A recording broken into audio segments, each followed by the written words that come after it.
Right. Well, Fred, I am very much looking forward to the season finale today. Um, and it's, as you predicted, it is the most hard of the hardcore who are still with us. So well done, guys, for making today. Yeah. And I'm going to hand it over to Fred. And yeah, let's give him our attention, and then I'm sure Fred won't mind if we have an extended time of questions and answers. We can really hang around today. And then, as you know, all of the replays, so all 6 sessions after today, are in a YouTube playlist on my YouTube channel. That gets emailed out every week. At the bottom of the email I send, there's the link to the playlist. So you can always go back and watch all of the sessions again. And I think it's a great resource that we've created here together with you, Fred. So thank you again, Fred, and over to you. Thank you. Thank you. And again, good to be here, everybody. You know, the program that that people take online is 70 segments. You know, it's a kind of a mini masters on rainmaking using this a simple set of skills that constitute what's called the production model. So what we've been doing over the past several weeks is, you know, touching down here and there and looking at some of the key facets of the skill sets. And we started way back, 6 weeks, 7 weeks ago now, I guess, with the break. So it's been a couple months almost.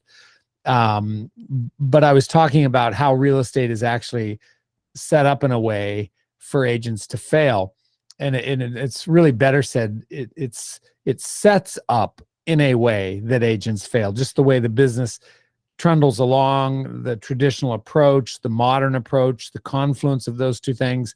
What happens is agents get caught up doing a bunch of things and thinking in a way that is about business in the future, and they don't realize that there's another model, which I call a now model, which is what the production model is, but where you can start doing business much sooner, and you don't have to wait, so to speak, for business to happen to you. What we're taught is to get business to happen to us, and we're not really taught how to happen to the business. I mean, yes, we're taught to prospect, and we're certainly told, you know, to talk to people, to call, but we really don't make that our pattern. What we make our pattern is our process of outreach with social media, with marketing, advertising, putting on a show, our systems. All of these things support this future model, this down the roadness, if you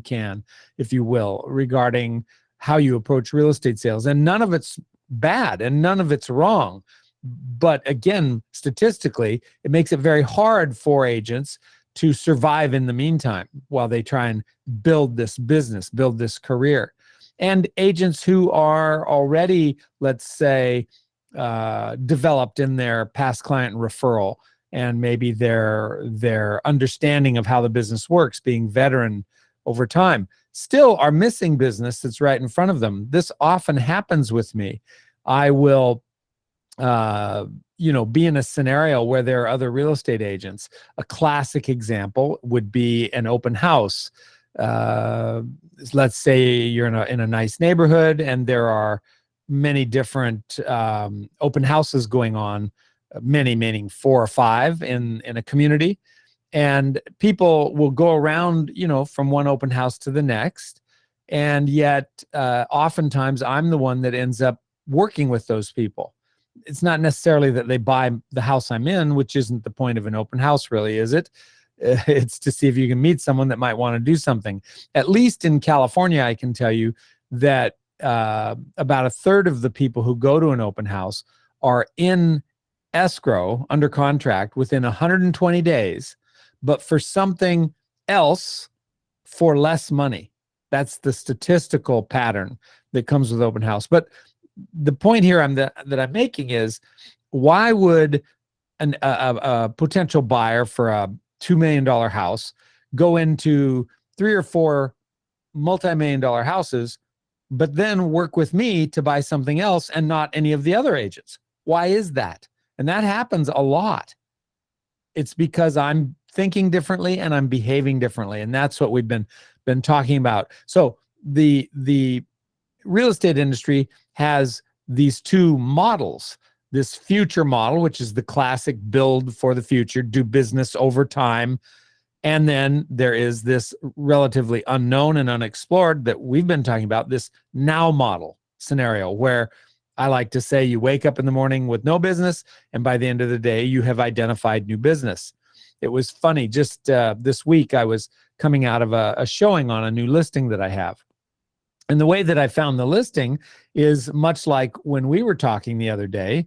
I was talking to an agent that I have coached, and I get into a discussion of discovery with this agent, and he realizes that he has a client that has a property out here in the desert, and that they have talked to him about possibly selling because they moved from Southern California to New Mexico. All right, long story short, I get in touch with these people, and they tell me they want to sell the property, but they don't want to sell it until March.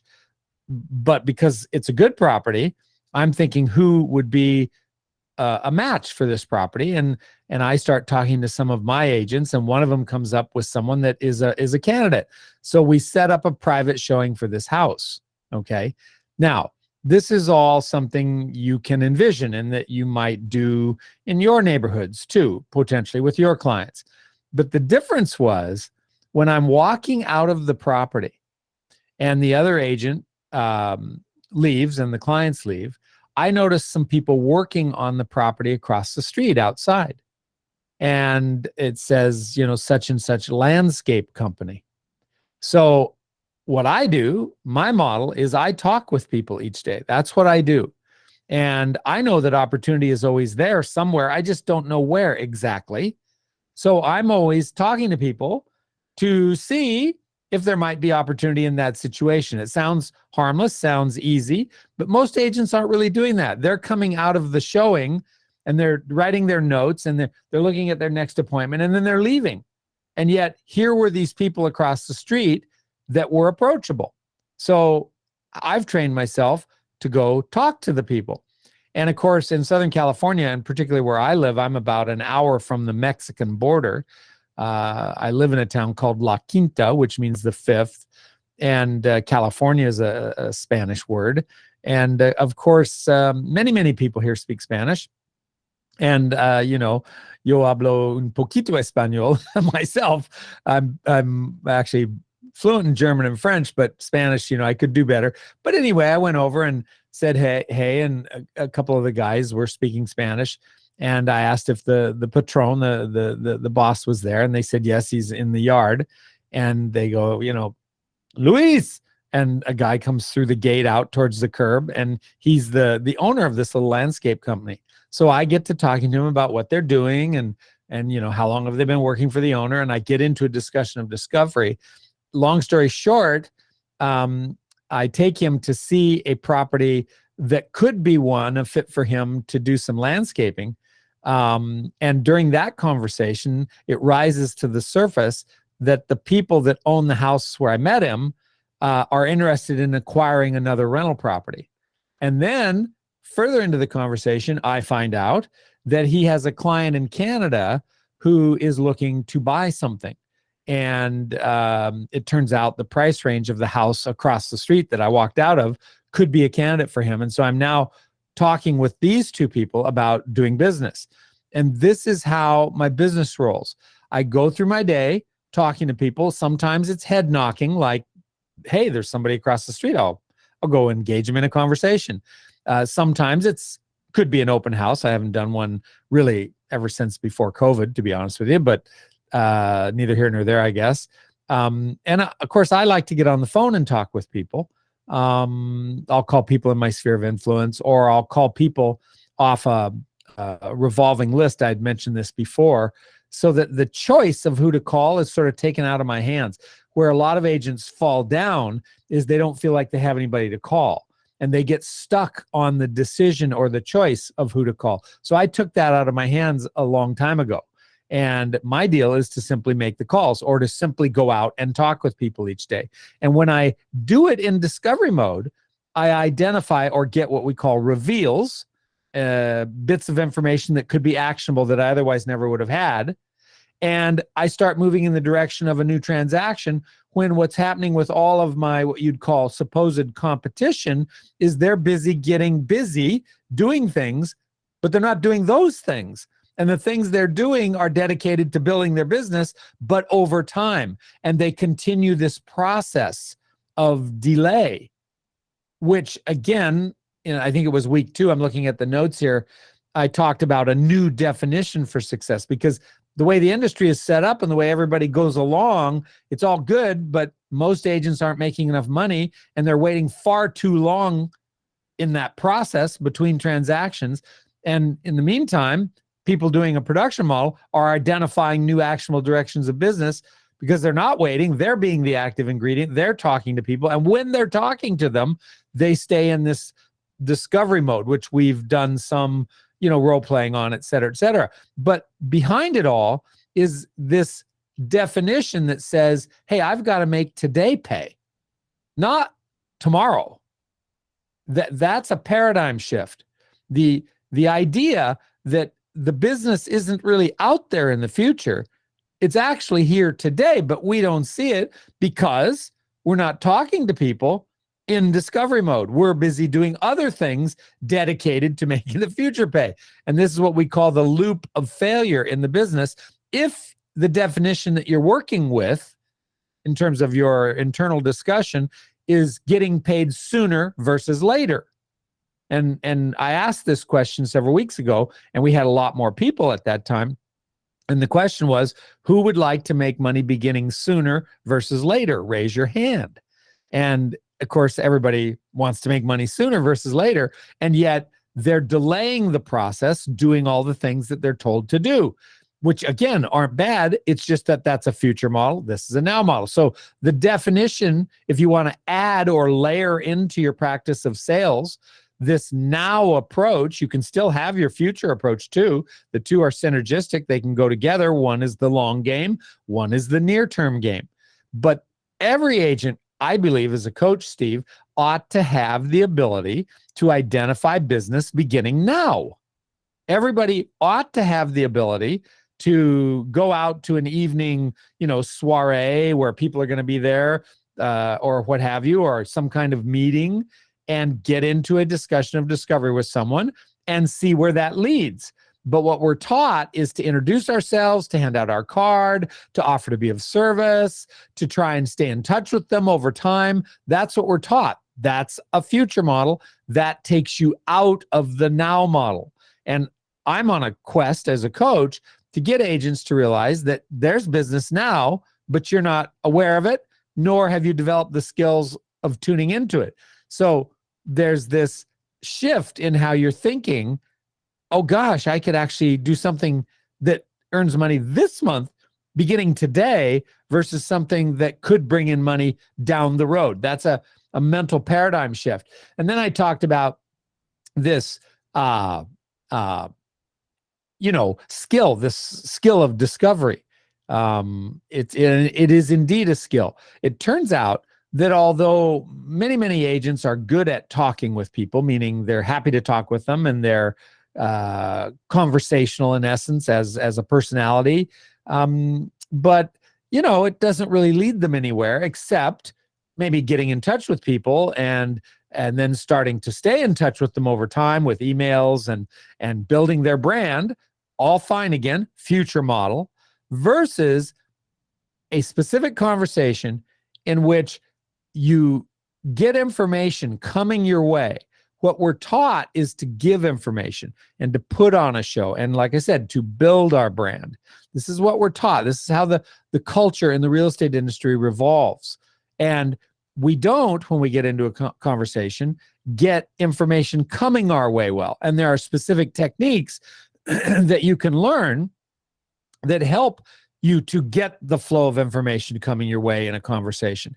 And when you're able to do that in a casual conversational way, it's not an inquisition, it's not a grill session, it's not even an interview, although you are in a sense the person who's asking the questions, which makes you the interviewer. Just the other day, I had an agent that in our company that needed help with a potential client. And it was a relatively new agent. And she asked if I would come on the phone with she and the clients. And of course, I'm looking at my watch and I'm like, everybody, I'm busy, but she needs help. She's a nice young woman. I had actually recruited her into the company myself. So, I really do want to help her. So I say, well, can you conference us in? And she goes, like, right now? And I said, yeah. She goes, well, okay. And so I'm waiting, and all of a sudden she goes, Fred, are you there? And I go, yes. She said, Brian, are you there? And he goes, yes, this is yesterday, in fact. And I said, hi, Brian, Fred Wilson, Capitus Real Estate. How you doing today? And he goes, fine. And I said, gosh, I so appreciate you coming on, to the phone with both Alyssa and I here today. I just, not having spoken with you before, wanted to make sure I was understanding what your objectives are. And we got into a discussion of discovery.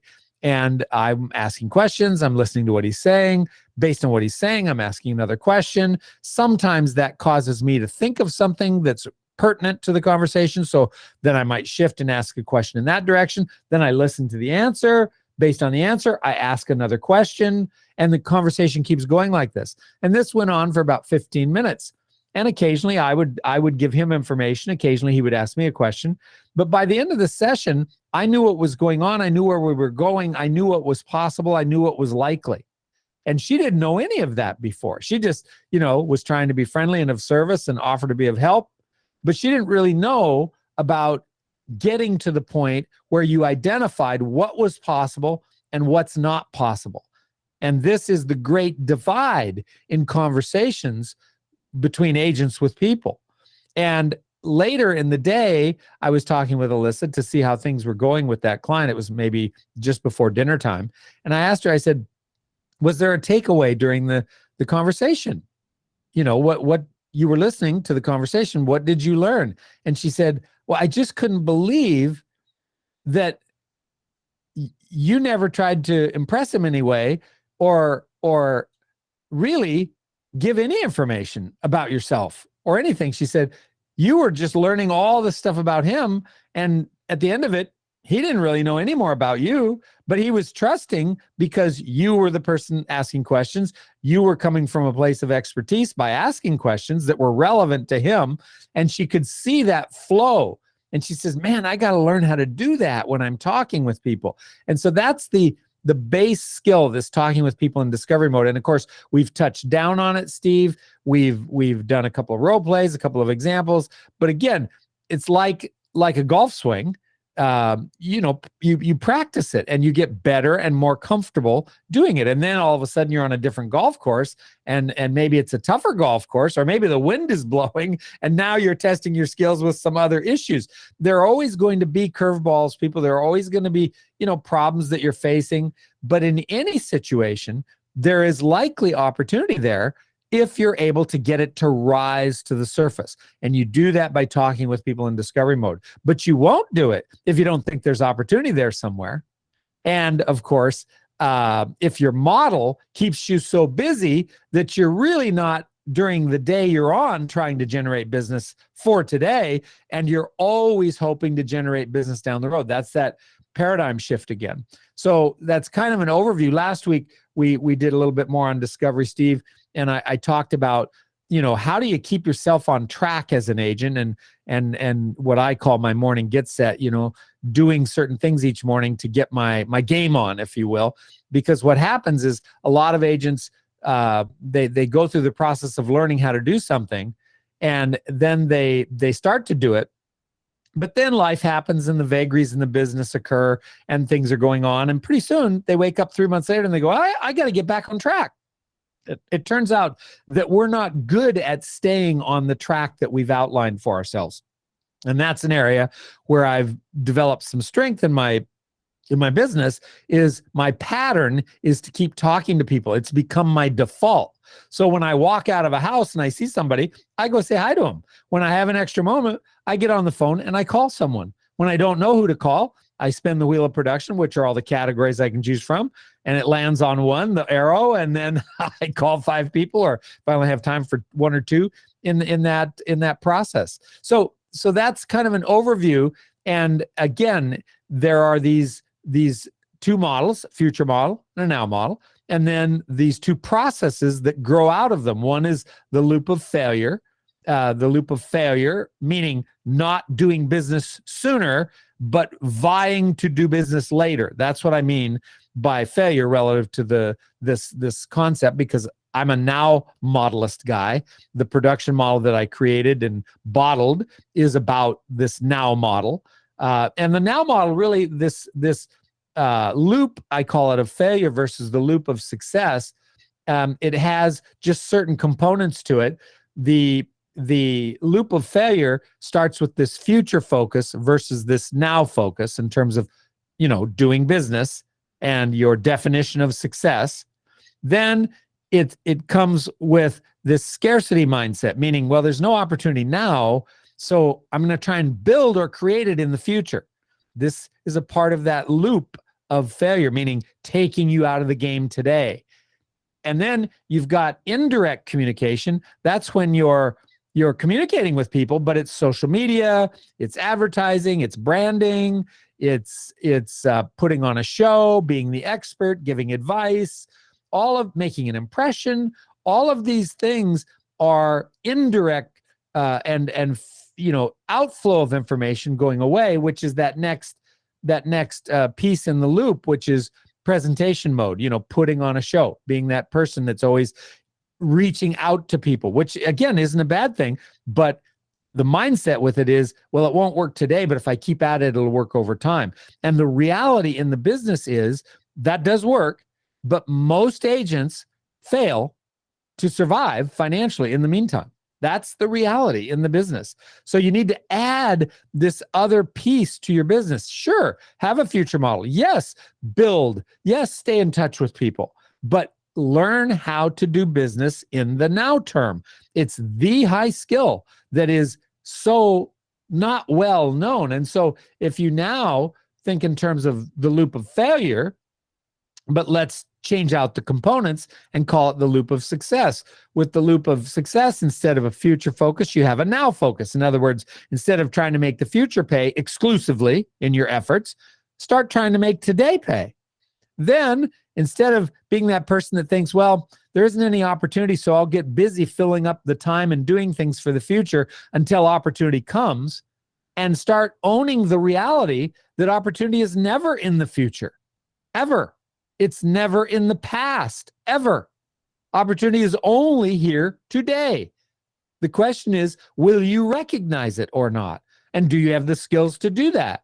So getting out of that scarcity thinking and into that, I call it opportunative thinking, the understanding that opportunity is a now thing, that it's always there, but it's not always obvious.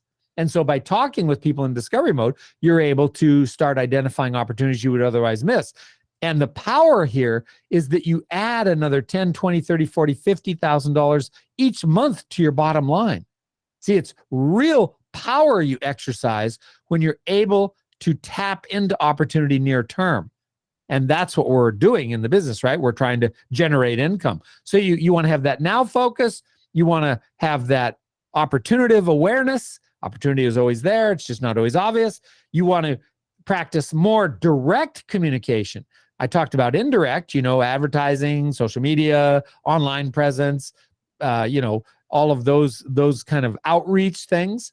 They all have their place in a future model, but really you need to add that talking to people. It's either on the phone, it's either at the door live, or out impromptu. I call it head knocking, talking with individuals. Like when I walked out of that one house and I saw the people working on the landscape, and I went over and I engaged them in a conversation, and that led to 2 new pieces of business that I'm working towards. So again, you got that now focus, that opportunity awareness. You've got that direct communication, actually talking to people. And then instead of presentation mode, you have discovery mode, which is this process, this conversational process of asking questions based on the person and the circumstances you've encountered, rather than trying to get business overtly or directly, and letting the conversation flow and reveals will start to rise to the surface, and you'll recognize them. Somebody says, oh, my friend over here, or, well, actually in this part of my life, or, well, we're getting ready to do this, or, no, I would never do that, but if this came up, I might do that. And you start to get yourself in this flow of learning what's possible. And that's where the money is in the business, in the now term, in the near term. So that's the overview, Steve. And today we can get into questions. People can ask, for examples, or, say, well, wait a minute, this isn't clicking for me in this area, any kind of a question. But I would think today is a good time to, like you said, try and tie some of the pieces together, particularly since we don't have, hundreds of people on the call. We can be a little bit more specific with individuals. Fred, I want to just make a comment on how you've set that up. I have traditionally been a tomorrow business trainer for 20 years. Tomorrow, two main areas there. The first one is referral business. So how do you set up a database of advocates, as I've always called them? And we've always taught agents to have 100 advocates, and we have a very strict communication plan with those 100 advocates. We know what the research says, how many times per year you need to touch those advocates. There's some dialogues that we've taught in those conversations to get referrals. So building up a referral base, but I fully agree it's tomorrow business. And the other one is it works if you'll do it over time. It works. Yeah. The point I want to make, the other one is social media, so build up a kind of an online presence, be shooting a lot of video and having that up regularly, and that builds up an online presence. That's also tomorrow business. Yes. Here's the point I want to pick up on what you've said. You have, to me, and I'll come out and say it, I think you have isolated the key skill that actually represents 9 out of 10 opportunities that you'll come across if you are pursuing both of these strategies, today business and tomorrow business. For every lead you get from advocates, from a referral system, or your weekly email that you send out, or leads that come off social media, for every lead you get off those, even if you're doing those well, you could get 9 leads today if you just got good at speaking in discovery mode with people. So yes. I think you've isolated something very powerful. But the point I want to make is this. You said every agent needs this skill, and I absolutely concur with that. And I'll tell you why. So the first reason is because 9 out of the 10 leads that you could have, which you could have got today, you're leaving on the table. And even if you've got a great database and a great referral system, you're still getting into conversations with people today. You're still making phone calls to people in your database, which is what we teach our agents to do anyway, to get on the phone and have lots of conversations. Sure. You're leaving opportunities on the table today that could be yours. It's not taking any more time or any more money. You're in the position anyway to have these conversations. So have the skill to know what to do in those situations, and your business will fly. So that's the first one. The second one is talking to more people actually helps build the tomorrow business anyway. Totally. And there's 2 reasons I think for that. The first one is for your advocates. These are the people that you should be keeping in touch with regularly. Well, these are going to be some of the people, as you make your 15 or 25 phone calls a day, as you spin your wheel or whatever, these are the people that you're going to be phoning. So I mean, we've been teaching people, yes, make X number of phone calls, do X number of face-to-face visits per week. Okay, fine. We'll keep doing it. But now you have a skill how to have the conversation when you're in touch with those people, but you're having a touch with an advocate, which is building tomorrow business, the referral business anyway. And then the last point I'll make is it's also making your social media more responsive. We all know if you see a video by someone, or you see a post by someone that that you like, that you trust, that you've had a recent conversation with, you're more likely to pay attention to it and watch the video. So you're actually going to be engaging people on social media more anyway if you're having personal conversations with them. So it's not just the fact that you can get more business today. I think your model also builds the tomorrow business in those other ways. So Yeah, I'm incredibly positive about what you've taught us, Fred. Well, that's great. And again, the future model is absolutely real. It absolutely works. And if I'm really being a good coach, I'm encouraging people to do it. I just am specializing as a coach in teaching the now model, not the future model, and as a practitioner. And averaging statistically slightly more than a deal a week for almost 31 years running with no future model really, other than what this builds into the future by talking to people, because each time I talk to someone, it is in fact a seed that I'm planting. And again, I do get calls from people seemingly out of the blue, but hey, Fred, we wanted to call you. And I'm trying to even remember who their name is, because it's 8 months later, a year later, 2 years later. Definitely. Could I make that a better facet of my own personal practice of production? I absolutely could, but I don't, because I'm able to do so well with my now model, and I'm busy doing other things. I'm coaching, I'm writing books, I'm speaking. I own a company. We have 5 offices, an escrow company, a mortgage. I'm busy. And so I'm just not doing a lot of the other stuff. And the now model is what saves me, so to speak, because when I'm talking to someone, let's say about the mortgage scenario, maybe it's a mortgage broker. I get into a discussion of discovery. In other words, it doesn't matter who I talk to. What matters is that I talk to them in discovery mode. So it could be in the pure sense of just working the now model and picking a certain number of people each day in certain categories and talking with them in discovery mode. Or it could be that I'm really in a future model, I'm building everything, but as I'm talking with people trying to do that, I'm turning those conversations into discussions of discovery. It doesn't matter where you are or who you're talking to or really what's happening. What matters is that you get into these discussions and start getting the reveals of those 9 other leads that are there somewhere, but we just walk right on by. Agents don't realize the amount of business they're missing by not focusing on making today pay to some degree in each of their days. So I do think you and I are tracking, and I'm not, of course, anti-future model, but I make the illustration to try and show the difference. Yeah, and you make the point very well. Alette, you got a question?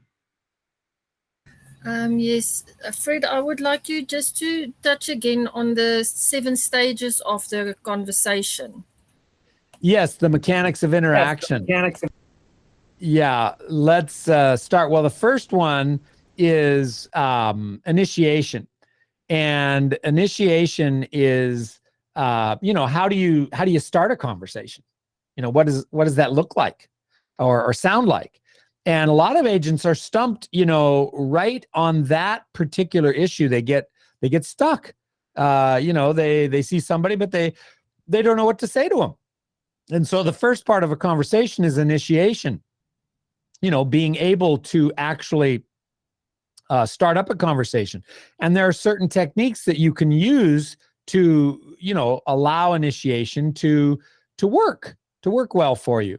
And so one of the things that you would do with initiation is become more observant. So what I do, for example, let's say I'm out for a walk. I'm just giving a general example.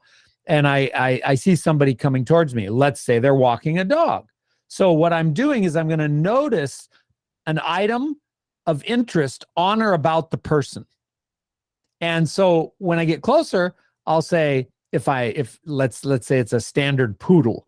I know what a standard poodle is. I might say, oh, I love standard poodles, right? And so I'll make that comment and break the ice. Or even better, I'll turn it into a question. So you ask a question that's an item of interest on or about the person. So if someone's coming and they've got a dog, I might say, what kind of dog is that? And of course, people love their dogs. So it's a standard poodle. Now, maybe I know in that instance it's a standard poodle, but a lot of times I don't know what the dog is, or I might say male or female, or I might say, how long have you owned your pooch? And I break the ice by asking a question that's relevant to that person. And that is how you initiate conversations. Now, let's say it's they're not walking a dog. You could go with some general ways to break the conversation. One classic is to comment about or ask a question about current events. So you could say, man, have you been following the World Cup? Or how's your team done in the World Cup? Who are you rooting for in the World Cup? So that's a current event that likely biggest sporting event in the world, right? That people might know about. Or you could do the classic comment about the weather. Here in the desert where I live, we often have good weather. And so I'll say to people, how are you handling the weather? In a very upbeat way. Or let's say it's a cloudy day, maybe a little cooler day, which for us is very bad weather. Ha, ha, ha. It'll be 80 degrees today, but it starts out at, 49 degrees. So if it's an early morning encounter, I might lower my voice and I might say, how are you handling the weather? Because it's a little inclement. The weather's a little off.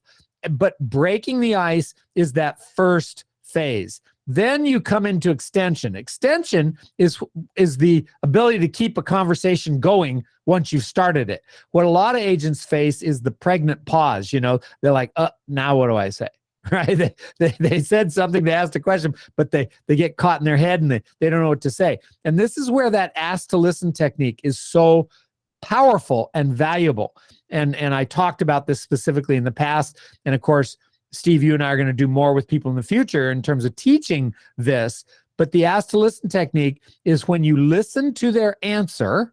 So, what kind of dog is that? So now listen, it's a standard poodle. Oh, I love standard poodles. How long, have you had your standard poodle? Have you had your dog?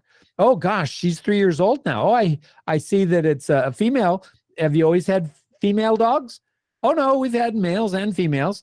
What other kinds of dogs have you had? See, I can keep the conversation going by asking questions based on the thing they said. This is the fundamental technique to be able to keep a conversation going, that is, to extend a conversation.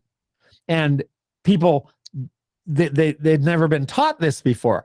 And that's why it's called the ask to listen technique. You don't actually ask questions to get the specific answer, although yes, you're going to get an answer. And sure, you want the answer. But you ask the question to listen to the answer so you can pose the next question, because this is how you keep information coming your way. That's the lifeblood of discovery. So this is very fundamental, what we're talking about, right at the core. Initiation, extension. Then that third phase is transition. And that's when you're now heading into discovery mode. You're remaining conscious of the objective of the conversation, which is to keep the flow of information coming your way. You see, what happens with agents is they get into closer mode. And so they ask a couple of questions and then they say, well, when do you think you might be planning on moving? Or, have you ever considered selling? Or, whatever. And then they offer their card, they offer to be of service, they ask for referrals, and they're snuffing out the discovery in the process. So they're not able to extend, or if they've extended the conversation, they're now closing it down. And too often, closing is taught in real estate sales, right? Be the closer. Too often, the meaning is perverted. It's not closing in the sense of making business happen. It's closing in the sense of closing down the conversation.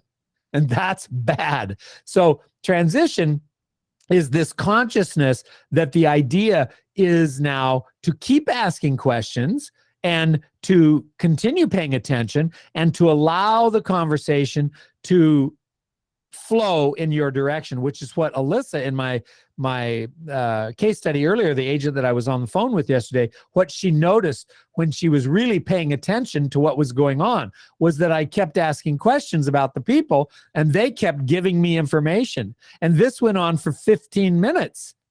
And most agents, they would know what to ask at that point, or even 2 or 3 minutes in.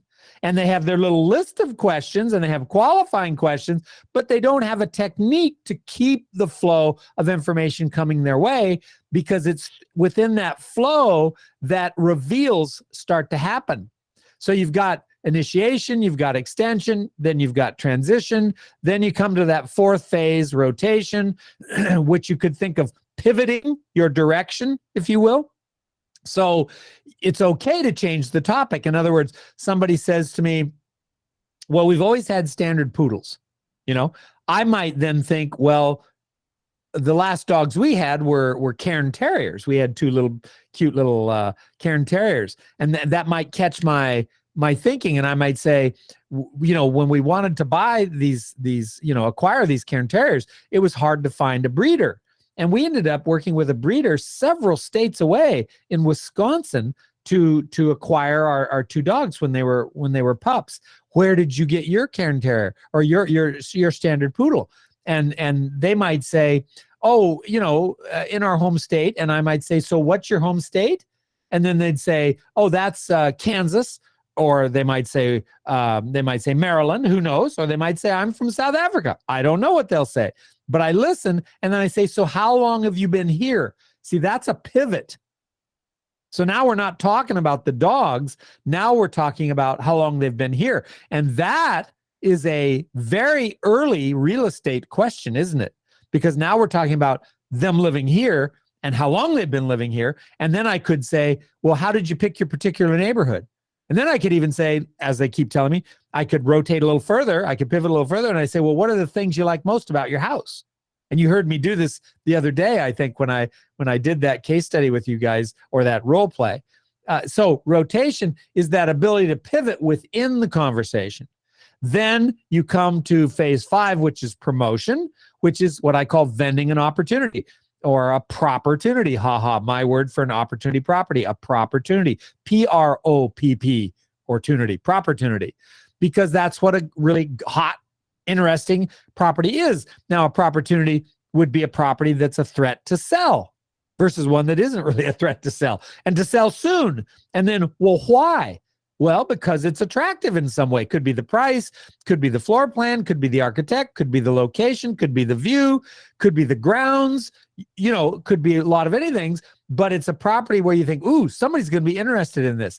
And in this 5th phase, promotion, you say to someone, well, what would you do if I told you about a property that had the mother of all views, or a property that had the best backyard for kids, or whatever it is?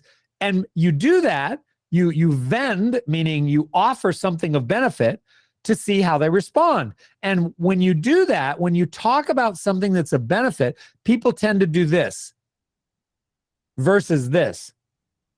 We call it the lean in, showing interest, versus the lean out, disinterest. And gauging level of interest is one of the things you learn to do when you're talking with people in discovery mode. And when you vend an opportunity property, you get lean in often from people. Even if they're not a candidate to do it, people are interested in something of benefit. That's human nature. And so this is one of the phases. And so you then get into a really critical phase with the 7 phases of a conversation, the mechanics of interaction, with examination. Examination is posing a test. And this is one of the things that Alyssa noticed in my conversation with people yesterday, with the people she was listening to me talk with yesterday. She said, you kept asking them questions to see what they would do. That's examination. That's posing a test. And you heard me just a moment ago. I said, what would you do if I knew of a property that had the 3 things that were most important to you? That's posing a test. That is what I call an impact question. It gives you a tell. The answer you get back helps you refine what's possible and what's not possible. And I will ask test questions throughout a conversation. What would you do if? Let me ask you this. What are your favorite things? What are your least favorite things? This process of putting them to the test and getting answers that are relevant to who they are and what it is they might or might not do is very important. And then you get into that last phase, which would be the closeout phase of the conversation. It's called confirmation. And that's where you make a suggestion to act in some way. And that can be a test as well. You could say to them, well, how would you like to see that property later this afternoon, or would tomorrow morning at 10 be better? You're posing a test, but asking a confirmation question. And you might offer options like I just did, this time or that time. And then you set your follow through action steps. Okay, we're going to meet at this time, or I'm going to do this, or I'm going to get you that, or whatever. And then you end the conversation. So you have these 7 phases. And again, these are high skills.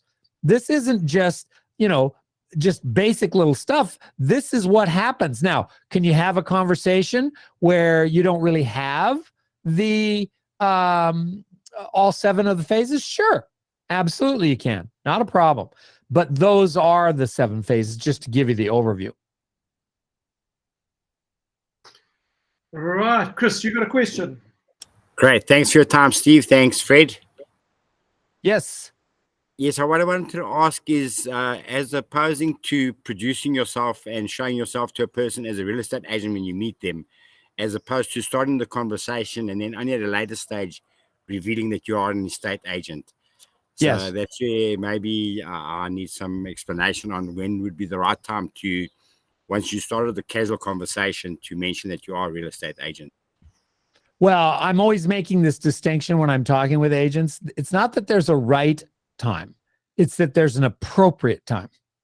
And that's a sense you have for the conversation. Let's look at the people I talked to when I came out of the house. The people working on the landscaping, right? The first people I spoke to, they were working and their English wasn't really good. And I asked if their boss was there, and they said, yes, he's inside the yard, inside the wall and the gate.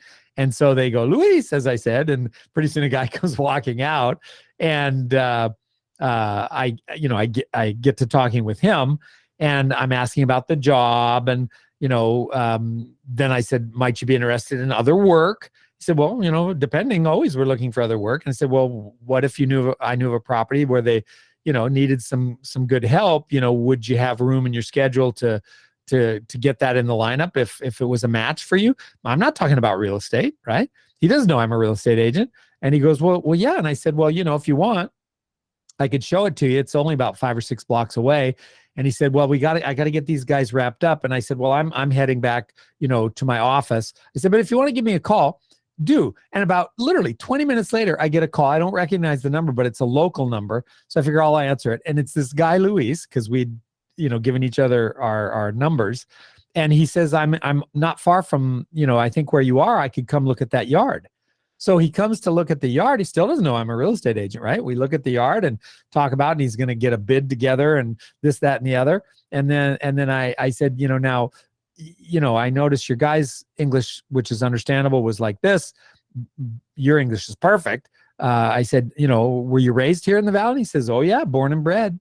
And we get into it. Notice I pivoted in the conversation, and I find out that he went to high school. I find out that he graduated the year before my oldest boy went to that high school. And he even knew of my youngest boy, who was a freshman, meaning a first-year student, and kind of the number 1 rated soccer player, even at a young age. And he actually knew of Cullen. So then there was this common little thread. And I got to talking to him about how long he'd had, his route, which means all the houses that they're working. And it turned out he'd been working for an architect before as his project manager. And he started this business because he wanted to have his own business and get into project managing through the back door, if you will. And that led to him talking about his boss and his former boss and the interest they had in acquiring an investment property that would be a rental. And that all happened naturally through the conversation. And that's when I said, well, it's funny that this comes up, because what I do is I help people buy and sell opportunity properties. And that's when I revealed that I was an agent, but it seemed totally natural at that time. So you could do it right away. So let's say you're holding an open house, for example. They're going to know you're an agent when they come in, so that's a moot point. But when you're out talking with people, agents get stuck on the idea of introducing themselves and pointing out that they're an agent, and that's not really the point, and the people don't really care. Versus getting into a discussion that's of interest to them, that's about them, and could benefit them. That's a paradigm shift. Yeah. Thank you very much, Fred. Well explained. Yes, Chris. And of course, you get better by doing, you know. Guys, feel free to raise your hand if you've got a question. Whatever's on your mind, now's your chance.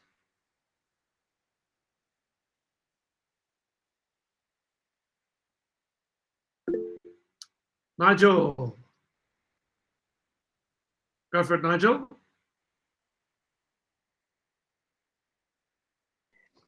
Can you hear me? Yes, we can. Go ahead, Nigel. Yes. Okay. Okay. So, I've ordered your book, Law of Success, something like that. It's coming on the 6th of January. Is that all this? Is this all in that book? No, that's the next book that I'm working on now that Steve doesn't know, but he's been drafted into the pre-reading party because I want to get his comments, you know, on the book. And it's an instructional book. I mean, I'm not trying to write a novel, right? I'm trying to get this information in there. Because at the end of the day, yes, I have a program. Yes, people pay me thousands of dollars to do it, but I only want them to do it if they're at that point and that's what they want to do. I don't want people's money. I want to put money in their wallet, not take money out. So I decided I would pull this all together in a book and get it out there around the world. And if anybody feels they can learn the model sufficiently doing that, good. You know, good for them. I do think it'll lead to a lot of people too, or some people anyway, going further, wanting to, you know, graduate in their learning, so to speak, and getting more involved with my online program, which is quite something for the learner. But again, it's coming. The first book, The Third Law of Success, is about how opportunity works. So that key piece that I was talking about earlier, you know, how I said opportunity is never in the future. It's never in the past. The only place opportunity ever is here today. And the only way you can limit opportunity is by ignoring it. It's the only way. Otherwise, it's always there in some way, shape, or form. And learning to tap into that book is about that. Thank you very much. Thank you. Yes. Great, Fred. I'm looking forward to reading the book. When do you reckon it's going to be done? Well, you know, I heard myself say this yesterday and I realized, I guess I was making a joke, but you know, if you'd asked me 3 weeks ago, I would have said I'm 85, 90% done. And somebody asked me yesterday and I said, well, I'm about 75% done. And they said, that's worse than when you said 3 weeks ago. And I said, yeah, I keep adding chapters because now that I'm into it, you know, I want to cram a lot of good stuff in there, but I don't want to just have so much stuff. It's ridiculous. Right. But, you know, should I put in the full mechanics of interaction or should I not? Well, I think I should. Should I put in something called the client profile, which is 5 questions you ask yourself about each person that you might, you know, develop a client relationship with? I think it's important to have that. The ask to listen technique. I think it's important to have that. I think it's important, the loop of failure, the loop of success. You know, there's all these things. So I'm way into it, but I keep adjusting and you will be called, Steve. Yeah. I'm hoping it happens, let's say, in January. I really don't want to draw this out. Well, I hope I get to have one of those endorsements on the back cover. There you go. I would hope to get it. Fred Wilson has isolated the skill of success in real estate, and this book will change your career. I've already written it for you. See it. Well, you know, it's very rewarding for me to listen to you comment about it, Steve. And here's why. And you know what this is like. I've spent a lot of time trying to pull this information together. A lot of, you know, what I'll call part-way attempts, and then you kind of start over, and then you step back, and then you look at it, and then you reconstitute things, and you go on. And then one day, you know, it dawns on you, I actually cracked the code here. I mean, this is in fact the high skill, right? And you're like, wait a minute. And you're all alone and nobody knows you've done this and you've spent all this time. And then one of my peers named Steve Johnstone comes along and he says it to me. It's very rewarding. Thank you for that. No, it's a pleasure. It's a pleasure. And I really do mean it. Guys, any other questions? Well, then we're on time, 5 o'clock. I think all that is left for us to do is to say a huge thank you to you, Fred. I know this is not farewell, but just until No. our next conversation. I Right. look forward to seeing what you and I are going to do together in the future. But I really Likewise. do appreciate your generosity, your open-handedness with us. This has been a labor of love for you, and we Yes. very much Yeah. appreciate it, Fred. Thank So you. thank you, and I'm sure everybody else would say the same thing. Been my pleasure. Of course. Thank you very much, Fred. Really appreciate your time. Thank you. Thanks, Chris. All right, guys. Well, God bless you all. Have a wonderful Christmas with your families. Remember to rest, and then let's hit 2023 with a vengeance and make it a great year. So, Fred, thanks again, and we'll speak to you soon.